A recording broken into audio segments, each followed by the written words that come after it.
Hey guys, I'm top music attorney Miss Crystal, and today I'm giving a lawyer's reaction to Ashanti, who is on The Breakfast Club. She did this great interview, and we're taking a little segment where she gets into talking about re-recording her songs, having new masters, how that works. And we've seen other artists who have done this re-recording of their songs after they are contractually able to then re-record the music. Ashanti talks about how the deal works, so let's get right into it. Don't forget to subscribe, turn on those bell notifications so you don't miss any of these videos, giving you kind of an insight to how the music business works to help you with your music career, your music business, and even your own record label. Well, congratulations on winning the Lady of Soul Award. Thank you. And also the star on the Hollywood Walk of Fame. Hey, Did they give you the star yet? Did you go out there yet? No, when is that? it's actually happening in April of next year, which is dope because it'll mark exactly 20 years since my first album. So it's a whole 20-year anniversary and the star and all of that good stuff. So That you're re-recording right now. Hey. Don't do and it. Irv does not like that you are re-recording your first album. Ooh-wee. So break down for people that don't know, why are you re-recording your first album? So as an artist, when you are in the game for a certain amount of time, you pay your dues and things are supposed to come back to you. When Correct. you have a legal team that does what they're supposed to do so that you're able to function and own. So with my album being 20 years old in April, obviously it makes sense for me to go in and re-record so that I can collect my coins. You know what I'm saying? Yeah, so she's talking about at a certain point, things kind of come back to the artist. So long as you had a good attorney, looked at your contract, make sure you had that right. So what she's talking about is the right to re-record the music. As a composer, you have that right to then go and remake the music if you so choose. But in these contracts for big labels and really all record labels, they say for a certain period of time, you are not allowed to re-record the music. Now, industry standard up until recently was usually, 5 years after you had delivered the music or 2 years after the end of your contract term. But as a result of, I think, Taylor Swift kind of doing what she did and re-recording now, she's working on 6 albums that she's re-recording, Universal decided to increase the term and how long it takes before an artist can redo their music. But that's what Ashanti is talking about. She goes, look, it's 20 years later, I kind of did my time, and now I have the opportunity contractually to be able to re-record the music, so that's what I'm gonna do. You know what I'm saying? So it's not necessarily changing the vibe, but kind of just injecting something new sonically into it, and maybe I might put a few features on there, sauce it up a little But I bit. thought after 20 years, I thought you automatically, as an artist, you get your masters back after a certain amount of time in the industry. You That's get not the true? right to re-record. Oh. You get the right to re-record. So what happens is, once I re-record that and that's available, then that's what goes to all of the streaming platforms, and then all of those residuals and that money comes to me. Yeah, so again, the master recordings are the final version of what she delivered that first go around, right? She delivers it to the label releases it, the label forever owns those versions of the songs. But again, going back to the composition rights, she can re-record them now. There will be new masters of which she'll be able to make money from. But the other piece of what she had said just a moment ago was, we're going to be injecting some new vibe into here, some new sounds. We might even have features. So I think that this is a little bit different than what Taylor Swift is trying to do, right? Taylor Swift seems to be trying to recreate the music as closely to the originals as possible. But Ashanti is saying, no, we're actually going to infuse new flavors into it. We're going to have new features on it. So it's kind of reinventing the music, which, fans might love or they might hate it. Comes to me. Now, before Gotcha. that You know happened, had you ever tried to negotiate a deal? Because sometimes when an artist first signs, you were only 14. When I had my first record deal, I was 14. I was signed to Jive. Right, you were signed to Jive, and then you did this deal. So Well, sometimes, actually, 3 record deals later. But Oh, yeah. damn, it was that It was many? a long. People think that it was just hey, I met John, it was on, but no, I had 3 failed record deals. Yes. right? I knew you had one at 14. So damn. Yeah. So Murder Inc. was really kind of number the, 4, I think. and that's really where. Did you ever feel like, I don't know if this is gonna happen before that? I did. After college, everyone was like, "Well, what happened? We thought you were gonna," you know what I mean? So it was a little embarrassing. It was. Did you go to college? I did. I got accepted to Hampton. I deferred from Hampton. I got accepted to Princeton on a track scholarship. and it was one other school, but I deferred for like 2 years because I was pursuing music. So I guess, we picked the right thing. You never like she said, you never negotiated to get your master's back from Irv? Okay. I'm trying to figure out how I'm going to slide it. So for me, I feel like she has all kinds of confidentiality clauses that she's thinking about right now. She's thinking about how to carefully craft her answer. what I spoke about was giving me my files. So when I'm performing on tour, the band has what they need to collectively create the records the right way, right? So my sounds and my sessions and my music, so we could separate everything and the band could play the records as opposed to playing on a 2-track. So we spoke about that a couple of years ago, and it was an issue. You know what I mean? So I'm just at a real positive place. So he want to give you the files for that. Nothing. Right. I'm at a positive. Yeah, so Ashanti said, we asked for the splits to the music so that we could do the live show. When you get the splits, that means you're getting, all the drums on one track and the bass on another track. And so you're getting the different instruments so that the bands can kind of fill in between and create the live versions. Now, I don't understand why her label wouldn't give her the highest quality sounding splits to the music, because she's performing it out, she's representing the music, she's promoting it, right? And then getting more streams because of it. I don't know why a label wouldn't give you that so you can do the best job possible, but she said no, they wouldn't give it to me because, remember guys, she doesn't own any of the music. The standard record label deal is you do the music, the label makes you a big star, and the label owns all of your music. Or at least, to clarify, the masters as they were recorded. And, as part of kind of like this package of contracts that I always give to my artists, I say one of the agreements, especially with your producer, whoever's going to own the music or whoever you're going to create the music with, it needs to be clearly written down saying you're going to get the final versions, but you're also going to get splits for your live show. Because, when it comes to even just working with producers, sometimes you don't get everything. And then later on, when you're asking for it, files have gotten deleted or the producer doesn't want to give them to you. So that's how you protect yourself up front. Positive place, I like to keep positive energy around me. I got to protect myself. If other people are not on that wave, I operate on a different vibration. You know what I'm saying? So it's business. Yeah. So does he own the masters? Does Irv own the masters? No. He said he owned the masters. Didn't he say on a tweet that he owned the masters and it's gonna mess up his property? Well, what I can say is that's a conversation for Universal. Let me take that back and not just jump out the window and say no. Me and Ja had a very long conversation.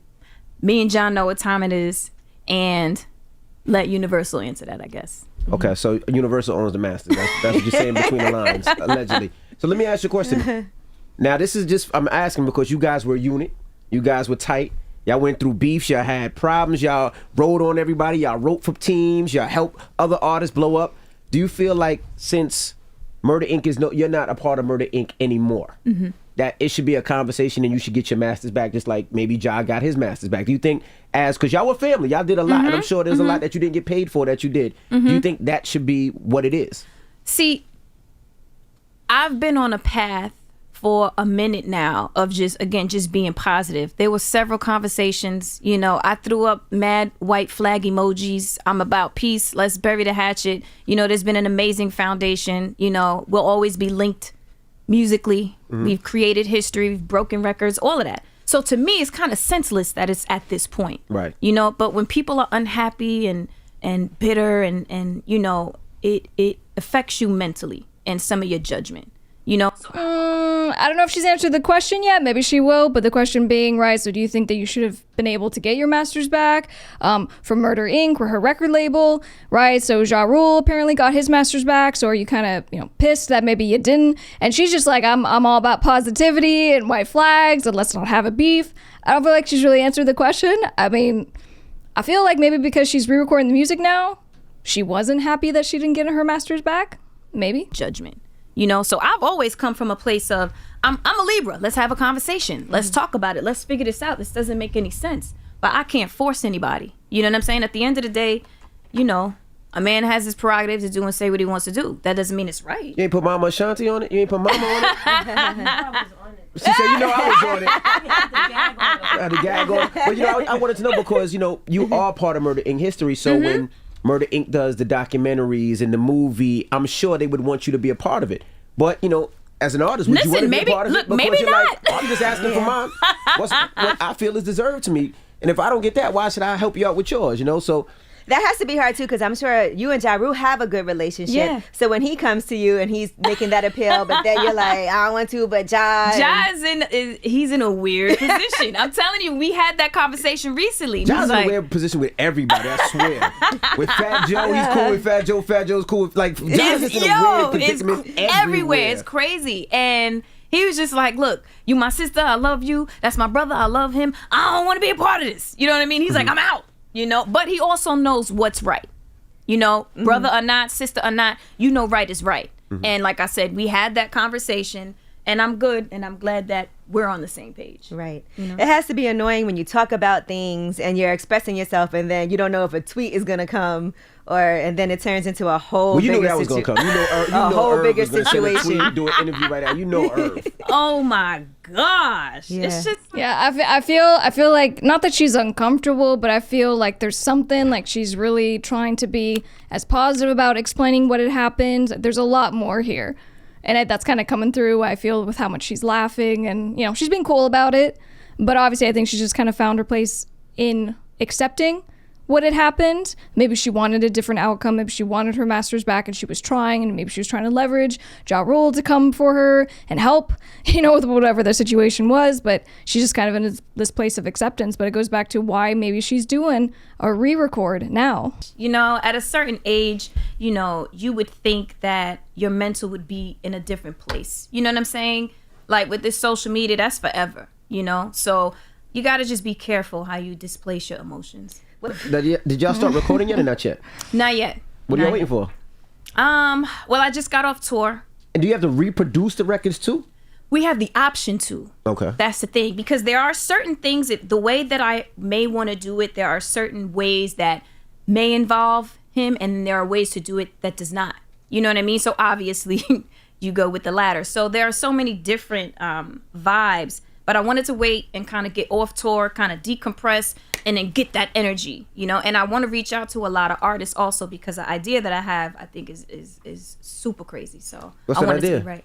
Well, just, I mean, I'm fortunate enough to have everyone kind of love the first album. So a lot of people are familiar with it. So I kind of, well, I don't know if I want to say this, because, you know, somebody may feel a way and try to throw some salt in the game. That is true too. You know, let's have that conversation. That is true too. That is true too. Now, I was going to say, back to what MB was talking about earlier, this isn't the first time somebody's done this, though. Like, Taylor Swift has re-recorded. Didn't Jay-Z do it also? I'm not sure. I don't think Hope did. Remember when Jay-Z did that live performance? And he was doing it to re-record his album. I thought that's what it was for. So this is not, like, unheard of. So I just want to put that out there. This is something that happens in the business. Absolutely. Well, I mean, you know, it's kind of happening more, so to speak, right? The Taylor Swift being the biggest international name to do this. And she's now having just released the second record of what is to be 6 that she is re-recording. But again, I think the key difference between what Taylor Swift is doing and what Ashanti wants to do is that Ashanti's really excited to connect with new artists, to potentially have features and different producers, and to bring a whole new energy to the music rather than just recreating the music. So she just owns her own masters. And I think that's a little bit risky, right? Going to her artistic creative side, she wants to reinvent and do something new, but that is risky because you're taking it away from potentially what the fans originally loved and would want to hear again. Absolutely. It's not unheard of. It's not a disrespectful thing. It's not about trying to take away from something. It's about growing and maturing and understanding ownership is important. You know what I'm saying? And being an artist in the game this long, you would think somebody is happy and wants to help you move forward and push your ball forward and the whole family celebrate. You know what I mean? Like, for me, that's what makes sense. You know? Right, because I would applaud you for wanting. I mean, for someone who's been in the industry as long as she has, I mean, equally, I don't agree with that sentiment. She should know how vicious this game is, how much people want to take advantage of you, and they don't want to give you a helping hand. Just because she's going to call up her label and say, hey, I want to get my masters back, and they basically just shut her down, and now she's being as polite as she can talking about it. I mean, that doesn't mean that anyone was there to help her. And you know, I think she's having a different perspective, whether she wants to be kind of blunt and, you know, crass about it. Now she's being very polite, I think. But that's kind of what I'm getting out of this. Applaud you for wanting to get your money and support that. And I feel like he's made a lot of money too. Absolutely. So absolutely. It's not like Like, you signed and then the next day, but it's been 20 years. 20 years, bro. Like, what? It seems like it's been a resurgence of Ashanti in the last, I would say, 5 years. Do you feel that? You know what? I do. But I'm sure you've had some pretty bad stalker situations too. I have. My stalker, I don't know, I think he did 3 years. Sheesh. I want to say. It was wild. And the wildest part of that situation is he was actually in jail with Wayne. They was in the same cell block. Really? So when Wayne got out, it was so funny. We had a session together in Miami, and he was like, yo, sis, I gotta tell you about this guy. You know, so we started talking, and he was like, yo, he's crazy. And I said, oh my God, I can't believe my stalker was in the same cell block as Wayne. You know what I mean? But thank God it didn't get to a point where it was like I felt like I was gonna be murdered. Mm-hmm. You know what I'm saying? It was a little obsessive, mm-hmm. or a lot obsessive, mm-hmm. but I'm cool, I'm safe. And the thing, how it started was an eye-opener, something I had to learn. Because they were like, well, why do you feel like she wants to be with you? Why are you pursuing? And his response was, she made eye contact with me at the show in Chicago. Ooh. So, like, you know, obviously wow. something mentally is, you know what I'm saying? So I was just like, and that made you do all this, you know? So it's scary. It can get a little scary. Because the stalker laws aren't easy either, because sometimes the cops will tell you they have to wait till something actually happens. Yeah. Mm-hmm. Yeah. For them to even act. Absolutely. And I think that's so backwards. Like, it's too late at that time. Well, and also for anyone watching this, whether you are, you know, a guy or a girl in the music industry, you're a performer, and you're maybe dealing with some kind of stalker situation, you do have an ability to go to your local court, and you can get, it's usually called an injunction against harassment or a restraining order. But basically, you have to make sure you document. If there's some weird stuff going on and you have like this super fan who's kind of, you know, sending you tons of DMs and emails and showing up at your house, you have to make sure you document everything and always call the police. Always leave a report. And so if and when the time comes that you feel that, you know, maybe you are in danger, or maybe, you know, this person just needs to basically stop contacting you, you can go and get that restraining order from the court. But they're going to want to see some documentation. They're going to want to see some screenshots of messages of what it is that leads you to believe that, you know, you have a stalker, you have a situation. So know that you don't have to wait till someone's been really hurt. You can still call the police and leave a report. You can go to court and get a restraining order, but always just take those steps to protect yourself. Were you nervous when he got out? A little bit. I was nervous when we had to travel, because he was from Chicago. Mm-hmm. So whenever we went to Chicago, I had like 5 security with me. 5 security there. You know what I mean? Just to make sure everything was all right. So earlier they were referencing a tweet from Irv Gotti. I got that right here. Let's read it together. At Angie Martinez, just for super clarity, I own all those great Ashanti albums. I own the masters, I produced all those great Ashanti albums, so I also own a good portion of the publishing. What she's trying to do is re-record all those great records and put them out on her label. She can do this under the covers law, but she's basically trying to me out of my masters and make people decide which album to listen to or stream, hoping her loyal fans would choose her version. But hey, I stand on the magic that was created, and I want to see her duplicate that magic. It's up, really, but such is life. The general kind of feeling that I get from that is almost, you know, maybe he's kind of butthurt, but what I would say, maybe in his defense, is wouldn't you be, right? So if you kind of help to build an artist and you create this prolific, iconic record, and then, you know, your artist at some point decides to come and remake it. Now, for someone, let's go back to Taylor Swift, someone who does this kind of thing, you can see that, you know, her re-release has done phenomenally well on both of the records that she has redone. And, you know, we don't know what's going to happen with Ashanti's record, but I can understand from an investment standpoint, having an artist kind of come in and do that. Maybe it doesn't feel great. Maybe you feel like, is it disrespectful? Should the artist be doing that? But, you know, it kind of comes down to just business, right? So in the same kind of way that I think Ashanti was tiptoeing around what she said in her inability to get the ownership of masters back. It's just business, right? A record label does not have an obligation to give you your masters back or to even sell them back to you. if you're willing to pay. So in the same kind of light, if an artist contractually has the ability to go and remake their music and they decide to exercise that right, I don't know how upset that record label can be ultimately when that happens. So yeah, guys, a lot of great takeaways from her interview and specifically that one little segment. But, you know, I would just say if you are an artist and you're doing a deal and you're going to sign with a record label, number one, know that you're signing away ownership to your masters.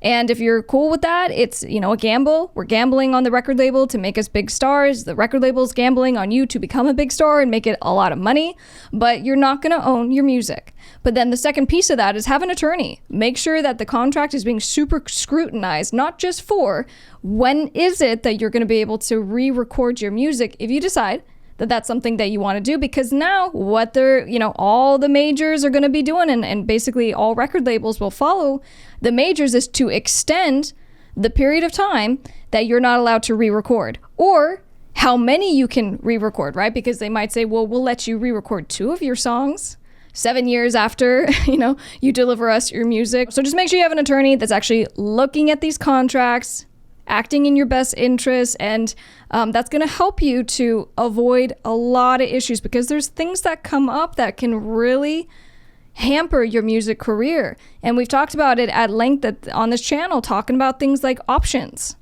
how record labels can extend the term of contract. So you're stuck in these deals for 5 years, 7 years, 10 years. So for those of you who want to do kind of a deep dive, check out How to Keep Your Dukes Up in the Music Business. This is your A to Z guide on having a successful music career. More important than anything, I'm giving you actual contract templates so that you can stay legally protected. So check out that link in the description below. And if you haven't already, be sure to subscribe, turn on those bell notifications so you don't miss our weekly videos. I'm going to get out of here, but I'll see you on the next one. I'm top music attorney, Miss Crystal. Bye, guys.